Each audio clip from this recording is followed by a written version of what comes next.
Everyone, I am Junel Picapito and I am here to discuss the Article 1305 to Article 1317 that includes the contract, the elements of contract, nominate and innominate contract, principle of consensuality of contracts, principle of relatability of contracts, freedom to stipulate principle of mutuality of contracts.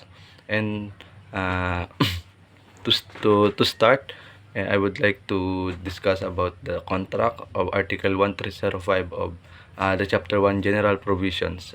According to Article 1305, a contract is a meeting of the minds between two persons whereby one binds himself with respect to the other or to give something or to render some service. So sinasabi dito na ang contract, ito po yung meeting of the minds between two persons or two parties, dahil hindi po pwedeng mag-meet ang mind ng isang tao lamang, and kailangan po is between two persons or parties. So when you say parties, ibig sabihin hindi lang dalawa or pwedeng tatlo or kahit ilan pa. And sabi rin dito, contract is whereby one binds himself with respect to the other. So isa sa two minds ng isa sa dalawang mind ng tao na nag-meet is kumbaga he bind himself to respect to the other and to give something or magbigay ng kung anumang bagay or to render some service. So according to Article 1305 din, what is contract, obligation, and agreement? So sinasabi dito na ang contract is a source of obligation,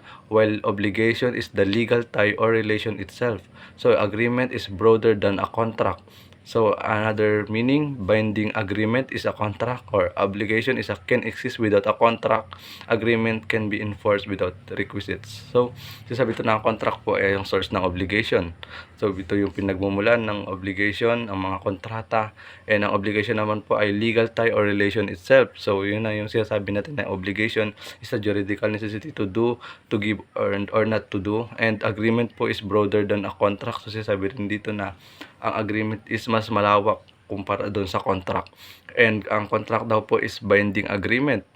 Ibig sabihin, nagbabind yung dalawang mind ng tao, while obligation can exist without a contract. So sinasabi dito na ang obligation kahit walang contract, nag-i-exist po siya. While ang agreement naman po can be enforced without requisites. So according to Article 1305, there are classifications of contracts. The number one is according to the name or designation. It is the nominate and innominate. While nominate is name according to law. Innominate no names under the law. So sasabihin ito na ang nominate po ay binaba galing sa batas, or name according to the law, na ang batas mismo ang nagpatupad. While innominate no names under the law. So kumbaga walang pangalan or walang designation ang innominate. So number two is according to perfection. It is the consensual, perfected by mere consent, or letter B, the real requires the delivery of the thing. So consensual po is perfected by mere consent. May consent po tayong pinagbabasihan or yung pinagbabasihan, while real is the requires the delivery of the thing. So ito na po yung kumbaga magdi-deliver tayo ng isang bagay. Number 3, according to cost, onerous, remunerative, and gratuitous. Then number 4, according to form, the informal, common, or simple. Letter B, the formal or solemn. And number 5, according to obligatory force, valid, recessible, voidable, and unenforceable, void, or inexistent. Number 6, according to persons obliged, unilateral, bilateral, according to risk, commutative, aleatory, according to liability, unilateral, and bilateral. So sasabi dito, the kind of contract entered is not determined. However, by the name, title, nature, or character give, it can be determined principally the intention of the contracting parties. So what is the limitations, the freedom of contract? Ito yung mga limitations ng kumbaga kontrata. Una is the law. Contract entered must be in accordance with applicable statute, the law that sets limits. So ang batas po ang nagbibigay ng limit or hangganan ng kontrata. And police power, when the law is silent, the will of the party prevails unless contravenes the limitation of moral, good, customs, public order, or public policy. So, paano nai-include ang police power? Ang police power is naging included sa limitation to the freedom to contract kapag kumbaga may contravention or mayroong paglabag pagdating sa moral, sa good custom, sa public order, or public policy. So, ano nga ba mga examples ng contract? So, ang mga contract, yun yung mga loan, o kung ano naman yung mga kontrata na meron. And, sabi po, ang contract is, kumbaga, hindi po ito, kadalasan po is, kung, ang kontrata ay hindi nakasulat, then ang batas na lamang po, meron kasing may mga kontrata na nire-required ng kasulatan or written contract, di ba? So pero generally ang contract is generally as kumbaga meeting the minds of two persons lamang po. And contracts must not be contrary to the following. Una is the law. A contract cannot be given effect if it is contrary to the law. The contracting parties must respect the law, morals, norms of good and right conduct, the customs, public order, public policy, and a contract which injures to the public or against to the public good, actual injury need to be shown. So, let's proceed to Article 1307. According to Article 1307, innominate contracts. Dito, let's proceed to the nominate and innominate contracts. So, innominate contracts shall be regulated by the stipulation of the parties, by the provision of the Titles 1 and 2 of this book, by the rules governing the most analogous nominate contracts, and by the customs of the place. So, classification of contracts according to name or designation. So, proceed po tayo sa classification ng contracts according sa name and designation. The first one is the nominate contract. It is the which has specific name or designation in law. So, katulad ng sinabi ko kanina, ang nominate ay may specific na name or designation sa batas. While innominate contract which has no specific name or designation in law. So, yun yung pagkakaiba po ng nominate contract sa innominate contract. Sa nominate contract, kung sa nominate contract, it has a specific name or designation in law, while innominate contract has no specific. So, yun lang po yung pinagkaiba. Yung nominate, mayroong specific na name and designation, while innominate is wala. So, under po ng classification of contracts according to its name or designation, meron po tayong sinasabi, may tinatawag tayong do it this or I give that you may give, or what we call, ito po yung barter. Yung barter is sikat naman sa Philippines dahil sa unang panahon meron yung paraan ng pamumuhay ng isang tao, and no longer innominate contract. And number 2 dyan is yung I give that you may do. Kumbaga, magbibigay ako kapag ginawa mo isang bagay. Yung facto ut des, I do that you may give. Kumbaga, gagawin ko yung isang bagay kapag meron kang binigay. And facto ut facias, I do that you may do. Kumbaga, gagawin ko kapag ginawa mo. And the rules, agreement or parties provisions of civil code on obligation and contracts, the rules governing the most analogous contracts, the customs of the place. Let's proceed to Article 1308. The contracts must bind both contracting parties. Its validity or compliance cannot be left to the will of one of them. A contract is an agreement which gives rise to obligations. Kung baga ito na yung nasasabi ko sa inyo na kontrata ay ito na is an agreement. Pero yung agreement is under niya lang po yung kontrata. Na kumbaga yung kontrata is broad o mas malawak kumpara natin sa contract. So, ito yung nagbibigay ng obligation sa isang tao na gawin yung isang bagay. When fundamental rule, no party can renounce or violate the law of the contract without the consent of the other. So, halimbawa, meron kayong pinag-usapang dalawa. Si A and B, nag-usap sila sa isang kontrata. And halimbawa si A is nangako siya na ibibigay niya yung kulang na bayad niya kay letter B, and hindi pwedeng ma-renounce or ma-violate ng yung batas ng contract hangga't hindi sinasabi ni B na wag niya na lang bayaran. So parang ganun po. And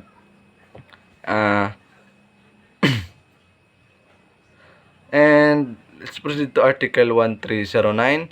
It is there must a communication with the parties before decision. So sinasabi dito that there must be a communication, meron dapat pag-uusap with the parties before mag-decide. Hindi pwedeng mag-decide na isa lamang, or dapat napagkasunduan yun ng dalawa. Then Article 1310, it is effect where determination inequitable, the court shall decide what is equitable under the circumstances. So let's proceed to Article 1311. The persons affected by a contract, the general rule exceptions. Article 13115 tells about the contracts are perfected by mere consent. Then Article 1316 is the real contracts such as deposit, pledge, and commoditum are not perfected until the delivery of the obligation, or of the object of the obligation. So what is under the Article 1306, sasabi sa Article 1306,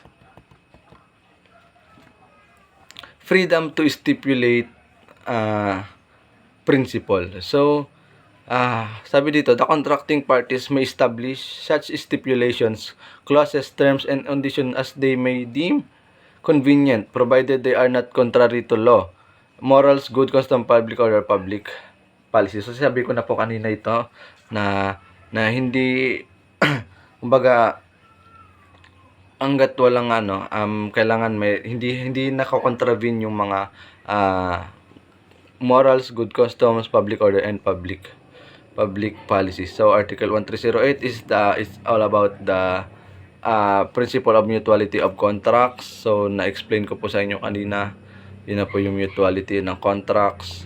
Example po ng principle of mutuality, before that, the contracts must bind both contracting parties. Its validity or compliance cannot be left to the will of one of them. So sabi to, lahat ay parties ay kasali sa pagdedesisyon. Kumbaga hindi lang pwedeng isang tao lang ang magde-decide. Dapat napag-usapan, ngayon sabi ko sa inyo kanya, dapat na merong communication sa lahat bago mag-decide. And example po yung magpapatunay na siya lang ang decision kung ilan ang interest na ipapat niya sa pangutang. Hindi ka na meron kayong usapan, may nangutang sa iyo na isang tao, na tapos na pag-usapan yung dalawa na dapat pag-uusapan yung dalawa kung i-required nyo na magkaroon ng patong or tubo. Hindi ka naman pwedeng, halimbawa kahit ikaw yung creditor, hindi ka pwedeng mag-decide na ikaw lamang ang masusunod within that contract or agreement. So let's proceed to Article 1311, the general rule. The first persons affected by a contract, classification of contracts according to perfection, the consensual contract in stages in the life of contract. So Article 1311, it is the principle of relatability of contracts. So sasabi dito, contracts take effect only between the parties they assign and hears, except in case where the rights and obligations arising from the contract are not transmissible by their nature, or by stipulation, or by provision by law. The here is not liable beyond the value of the property he received from the decedent.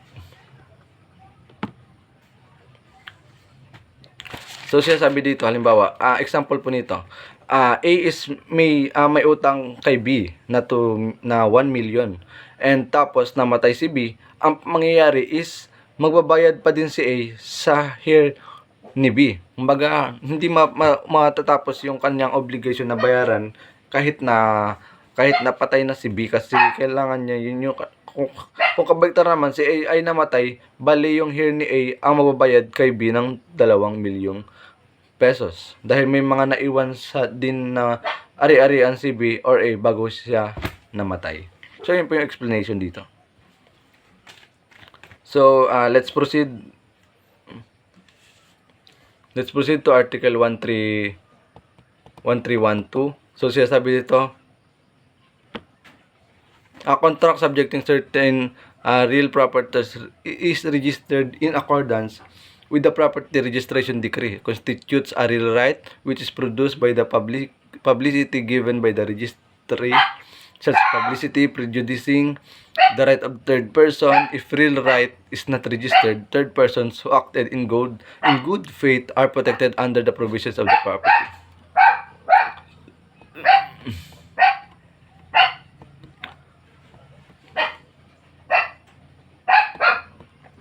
this. Let's put it po sa elements of contract. Article 1318. There is no contract unless the following requisites concur. And number 1 dyan is consent of the contracting parties. Object certain, which is subject matter of the contract, cause of the obligation is established. So, classes of elements of a contract. Number 1 is the essential elements. Those without it cannot validly exist regardless of the intentions of the parties. These are the requisites. A. Common. The meaning of common is present in all contract, consent, object, cause. And pangalawa naman po is yung special, not common to all contracts, peculiar to certain specified contracts. So, sabi dito na ang unang elements of contract is essential elements. So, sabi dito, this without it cannot validly exist regardless of the intentions of the parties. So, sabi dito, kapag essential elements, kapag walang essential elements, without it, hindi magiging valid yung existing intention of the parties. So, yung under ng essential elements is the common and the special. So, sabi ito, ang common is present in all contracts. Kumbaga, nandun sa lahat ng contracts, sa consent, sa object, and the cause. And sa special naman po, not common to all contracts, peculiar to certain specified contracts. So, number 2 naman po dyan is the natural elements sa under ng elements of a contract. So, natural elements presume to in certain contracts. Kumbaga, ito yung certain, kumbaga, katotohanan or possible na mangyari, certain contracts. So, accidental elements is particular stipulation, causes, terms, or condition established by the parties in their contract. So, from the word accidental, kumbaga, hindi inaasahang mangyari. So, let's proceed to Article 1319. The consent offered, the acceptance. Sa mutual consent of agreement takes place when there is an offer and acceptance of the offer.